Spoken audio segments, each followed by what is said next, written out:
Titus and Kevin McCollum. Not the sports news. Right, now those are the bets. Onah Kosi is currently on the launch, and we keep talking about Bafana and this. I mean, the mess. Will any heads roll at Bafana? Oh, no. Okay, but they haven't been paid the salaries this month. Shame. Look, I don't know. I don't want to make assumptions as to what should and shouldn't happen. Yes, we do know that a fact is that salaries are late, but I mean that's a completely different talking point and agenda compared to what it is that the Nigerians happened to raise when South Africa played Lesotho in terms of Mokoena playing, was supposed to not play, etc., etc. Onah Kosi on the line. What's the noise in I mean, there's lots Lagos of noise. these days? What's going on? Are you guys celebrating already or not? The mood is a little bit down, given that we have drawn against Zimbabwe 1-0. I overheard the conversation before I came on, which was centered around what could possibly be the penalty for Bafana Bafana concerning the Teboho I want us to Mokoena even go back situation. before we even get there, Onah Kosi, Right. because I mean, why? What is the beef that Nigerians have with South Africa when it comes to football? What is the beef? You can't beat Zimbabwe, but you have beef here with us who are doing well.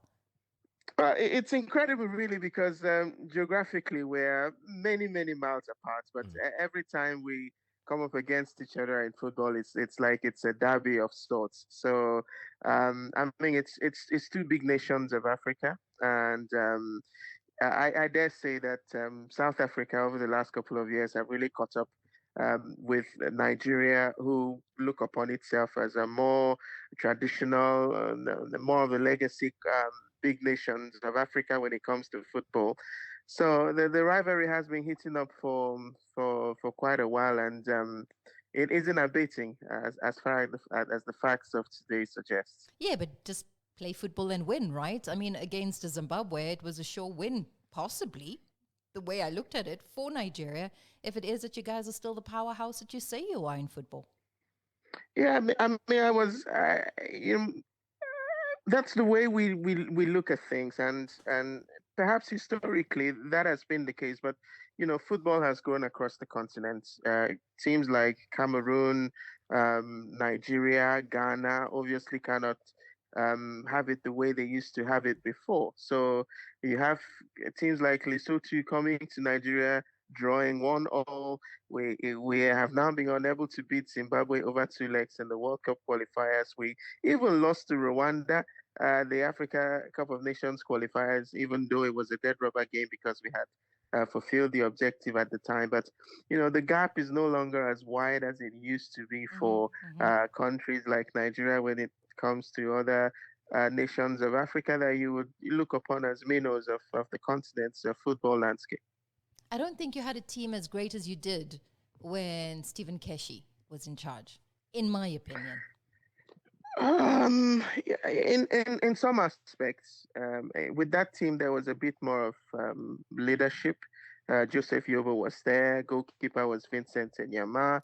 In midfield, they had Jordan B. Mikel. So in terms of the core of the team, there was more leadership about it. But talent-wise, I think the team we have today can measure up to that conquering side in 2030. I mean, we have back-to-back African Footballer of the Years, Victor Osimhen, and his successor, Ademola Lookman. We have guys like Alex Iwobi.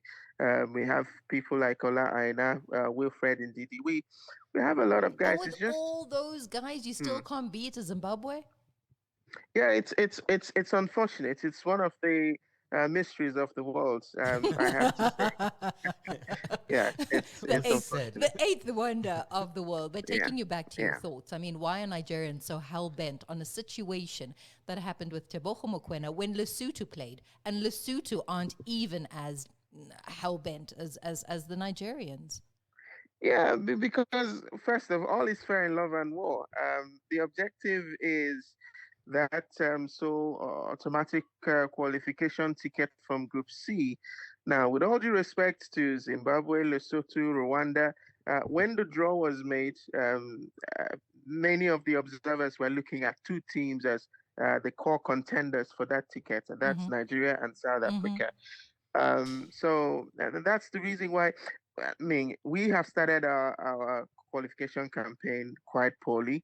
I mean, even now it's just one win in six. So anything that we can get to help our cause Yeah, would but I be mean, it's not very even much your game to appreciated. complain and you're complaining. Sit Yeah, but down. no, we wouldn't. We wouldn't because we're an interested party. If 3 points are taken away from Bafana, then we're still within touching distance. So, and I mean, I have to say, whoever it is that was negligent to this effect, I mean, we've been raining blessings on the person from the west of the continent. But it says there, the rule book clearly states that Lesotho had to appeal. This is 24 hours post that match, which they didn't with all documentation, etc., which they haven't done. I've also learned in good faith that Lesotho will not be raising the flag, and you guys are still there, yapping like chihuahuas. Oy. It's getting rough Well, here. yeah, well, mm, another provision in the FIFA guidelines. The part of it that has to do with the procedures for laying complaints. And I even spoke to a sports lawyer who says that perhaps South Africa does not have the escape that they are imagining that they do because it's a self-enforcing law because FIFA still reserves the right to carry out an investigation and issue disciplinary consequences, even if no official complaint is received. So this is clearly now going to be a matter for adjudication. I don't think um, FIFA would rely solely on the complaints, either from Lesotho or from Nigeria, to be able to see that something has gone wrong and there has to be a consequence for it. So we'll wait to see what happens at the end of the day. But again, I say that I think Nigerians are really looking at this because we missed out on the World Cup in Qatar. And now this is me biting back at the Chihuahua comment because unlike South I knew Africa, it was coming. yeah, we're pretty used to playing at the World Cup, unlike Bafana Bafana. So we 1-0. would really go to the lens and try to see if we can have those 3 points deducted, which would make the meeting in September really one of the biggest football matches that the continent has ever seen. I mean, with that said as well, I mean, isn't it all fair and well in football as well? You're going at this particularly and really not having very much faith in your own team to overcome.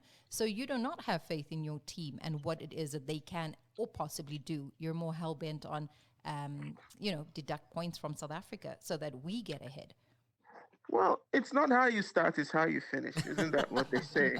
So, so we might not have started well, but I mean, we're trying to do all that we can to ensure that we finish right. I mean, this is a problem that SA has created for itself. We didn't include Mokoena against Lesotho when he shouldn't have played. So we're very thankful for that bit of a blunder. And we'll explore all explorables, to be honest, while we try to get better on the pitch and get it sorted. Yeah, I think you're more active off the pitch than on. But I see that. I see you guys are going to be throwing in another game. You're going to be playing Ghana, a friendly, before you play Rwanda and South Africa. Is that just is that a game where they hope to get things right? I mean, to get the team working under the new coach. Yeah, I mean, for Eric Shell, I mean, before Rwanda, he had less than a handful of training sessions with the team, and coming back to Nigeria, just same. It was flying back from Kigali, and then they had 2 or 3 training sessions. I'm trying to say that he hasn't really had enough time to spend with the team, and if games are arranged where he can be able to put them to their paces and get them in sync a bit more with the ideas that he's got. Yeah, I mean, that would be good for us in preparation for what is to come at the next window in for the World Cup qualifiers in September. So we clearly have the team, a team capable of doing better than we have. It's just about now getting them to be in sync. And hopefully we can do so at the next window from Nigeria's perspective, of course. Well, Chile seems to be still optimistic. I mean, he admits he blundered in tactic against Zimbabwe, but he still thinks that they deserve to win that game. And he does think that Nigeria will improve exponentially. And he's under fire, obviously, but he thinks that they've got a lot more to offer. I mean, you must, with players like Lukman and Osherman, you must have lots more to offer. Yeah, I mean, clearly the squad hasn't been explored to its maximum. As I said, we have a team much better than what the output has been so far. In terms of Eric Schell and being confident, well, he has no other choice really because than to pass across a positive message, because that's the reason why he was employed. To see if he can remedy the situation. And, he has to do everything he can to see if that can still be accomplished. But I also heard him speak a little bit more privately about possibly also looking to explore finishing second, but with statistics that are good enough to maybe get into those playoff situations first on the continent and then intercontinentally, as a way to still make it to the World Cup in case we're not able to topple Bafana Bafana. Indeed. Yeah, let's just hope Bafana. I mean, they'll still be 3 points ahead if the points do get deducted, so still got a chance. What have you made of Hugo Broos as a coach? I mean, he seems to have transformed Bafana Bafana again exponentially. Yeah, I mean, I was reading some of the reactions, when he was appointed. I got to understand perhaps South Africans were not quite confident. Some were very unhappy that it appeared he lived in Belgium, then would only come and then go and all of that. But clearly he's turned things around. I mean, you go back to the Africa Cup of Nations in Cote d'Ivoire last year, where Bafana got to the semi-finals before losing to a certain country called Nigeria.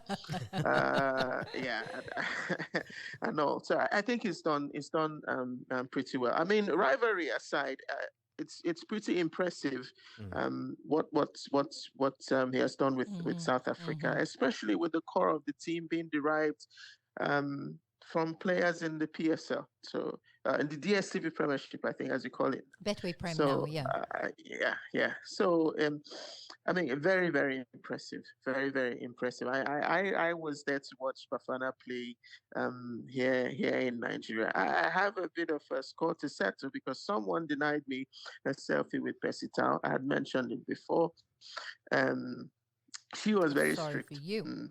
Okay, yeah, it's okay. Yeah.